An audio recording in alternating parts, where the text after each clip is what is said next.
Hey there, urban explorers. Welcome back to the Urbanist Lens. It's your boy Drew coming at you straight from the heart of the Big Apple, New York City. And I'm Andrea, joining you as always. Andrea, did you survive this week's heat wave? I swear. Just walking to the bodega felt like trekking through the Sahara Desert. Tell me about it. I thought my AC was going to stage a full-on mutiny.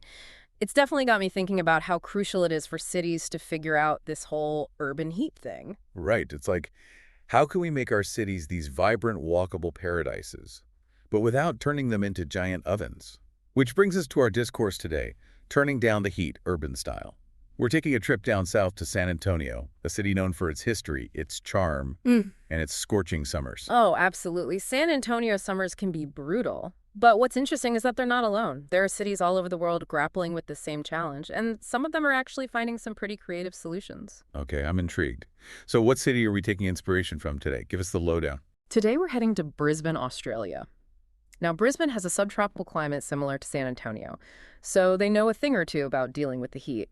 But what sets them apart is their commitment to creating a cool and comfortable city for everyone. And I'm guessing this isn't just about cranking up the AC everywhere, right? What's their secret sauce? It's all about taking a multifaceted approach.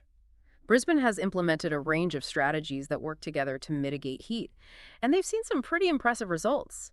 One of the most striking things they've done is creating an extensive network of shaded walkways. Shaded walkways. Now that sounds like something we could all get behind, especially here in New York, where dodging slow-walking tourists on a crowded sidewalk is already an extreme sport.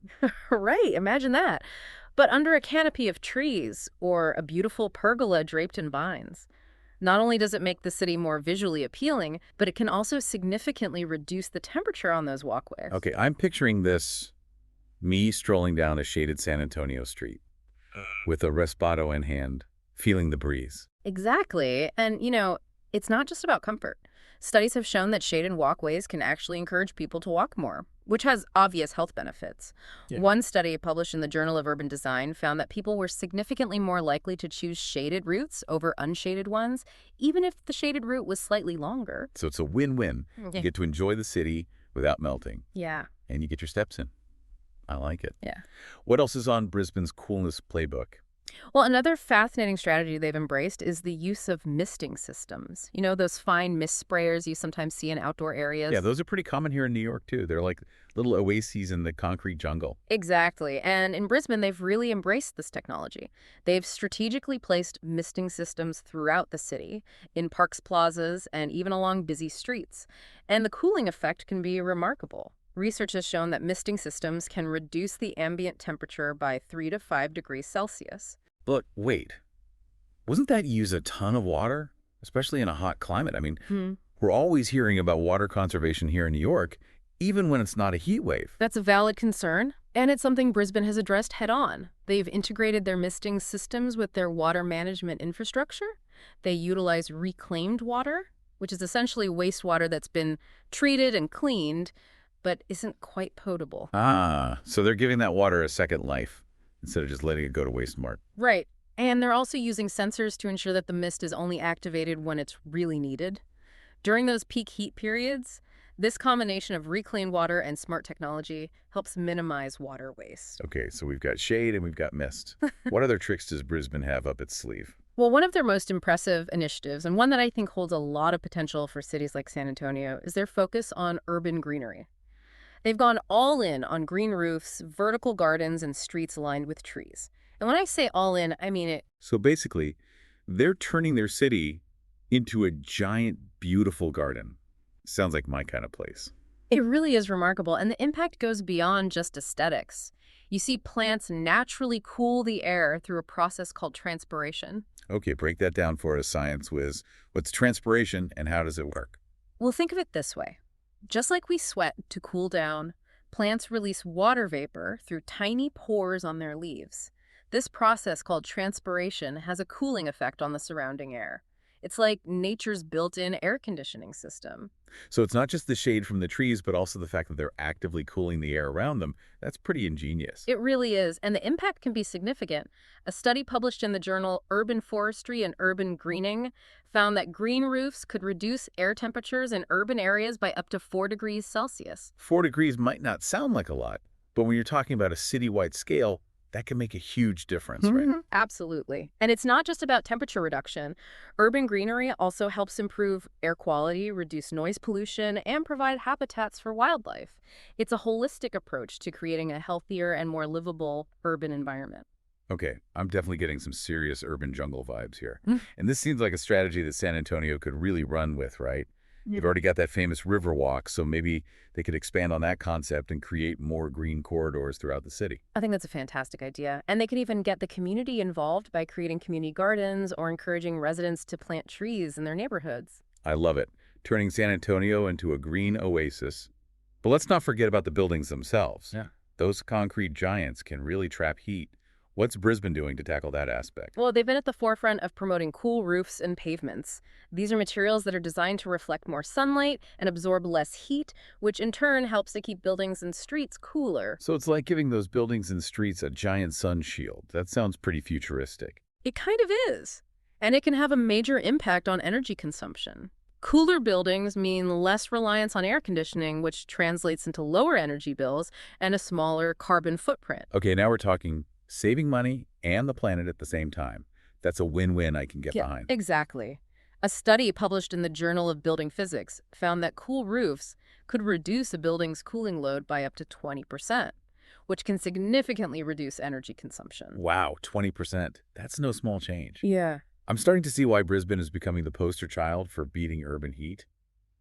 But surely there must be some challenges, right? I mean, this all sounds amazing.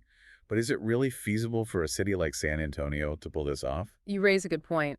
Implementing these solutions does come with its fair share of challenges, and we'll dive into those right after a quick break. All right, urban explorers. We're about to get into the nitty-gritty of urban heat solutions. Stay tuned for part 2 of our discourse on the urbanist lens. You know, one of the first things that pops into my mind is cost. Yeah, money talks, as they say. But aren't there long-term economic benefits we should be thinking about? Oh, absolutely. I mean, these strategies might require an upfront investment, but cities really need to think long term, you So know? it's not just an expense. It's more of an investment then. Exactly. And there's research to back that up. There was a study in the Journal of Environmental Management that found that, putting money into these urban heat things actually leads to big economic returns later on. Okay, so we can get over that cost hurdle if we're thinking ahead. Yeah. What other challenges are there? Well, water conservation is another big one, especially in a place like San Antonio. They've had droughts there. And we were talking about misting systems earlier. Yeah, those sounded pretty nice. They are, but they do use water. So it's about using them in a smart way, a sustainable way. So how does Brisbane make that work? Well, remember how we talked about them using reclaimed water for those misting systems so they're not using up the good drinking water? Right, giving that water a second life. Hmm. I like that. Yeah. And they're always looking for ways to improve, like using sensors so the mist only turns on when it's really needed. Working smarter, not harder. I see. Now we've talked about money and water. But what about the people? Do people in Brisbane actually like these changes? That's so important. Public support is really the key to making these things work. You can have the best ideas in the world, but if the community doesn't want them, it's not going to happen. You can lead a horse to water, but you can't make it drink. Right. So how did Brisbane get people excited about this? They really focused on communication and education. They explained the benefits clearly to the public. And it wasn't just about being cooler. They talked about how it would be healthier for people and good for businesses and just make life better overall. They showed them the big picture, got everyone on the same page. Exactly. And there's research on this too. The Journal of Urban Affairs had a study about it. And it basically said that getting the community involved is super important for these types of projects. When people feel like they're part of the solution, they're way more likely to support it. Makes sense. Okay, we've talked about the challenges. Let's talk about the possibilities. What could San Antonio look like? Imagine this. You're walking through downtown San Antonio. It's a hot, humid day. But instead of feeling that heat, you're walking under a canopy of trees, and there's a cool mist in the air. I can picture it, those beautiful Spanish colonial buildings, the historic neighborhoods, all shaded by pergolas and awnings. It'd be like stepping back in time, but with a modern twist. Exactly. And think about what that would mean for the community. Cooler streets would mean more people would be out and about, enjoying the city, supporting local businesses, connecting with each other. You know what I love about San Antonio? Is that sense of community. They already have. They love their festivals, their celebrations. They love getting together. I could definitely see them embracing this. Totally. I think that community spirit could be a huge asset in making this happen. Yeah. If they see it as a way to make their city even better, I think they'll be all for it. So we've talked about the challenges. We've explored the possibilities. We even got into the science behind it all. What's the takeaway message for our urban explorers listening today? I think the main message is that urban heat isn't something we can't overcome. Cities like Brisbane are showing us that we can create cooler, more livable cities, even as temperatures keep rising. It's not just about surviving the heat. It's about thriving in it. Exactly. And there will always be challenges like cost and water use and getting people on board. But there are solutions too. With good planning and innovation and working together, cities can create a future where heat doesn't stop us from having a great urban experience. Well said. Now, before we wrap up, I want to give our urban explorers something to think about. Imagine your city decides to try just one of these strategies. Which one would you pick and why? Head over to our social media and let us know. We want to hear your thoughts. It's a great question. Each approach has its own pros and cons. The exciting thing is that these are just a few examples of what's possible. You never know. Your idea might be the next big thing in beating urban heat.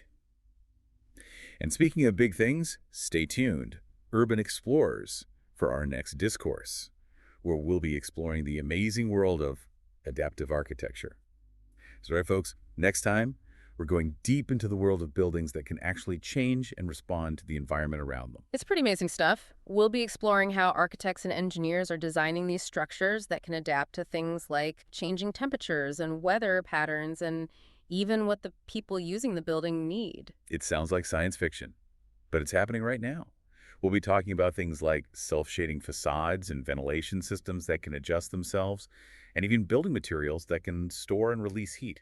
We'll also look at how adaptive architecture can be beneficial. Things like saving energy and money and making buildings more comfortable and resilient in the face of climate change. So if you're interested in the future of buildings and how they can help us create cities that are more sustainable and livable, you definitely won't want to miss our next episode. Until then, urban explorers, keep those imaginations running wild and stay curious. And remember, the best way to beat the heat is to stay informed and stay engaged.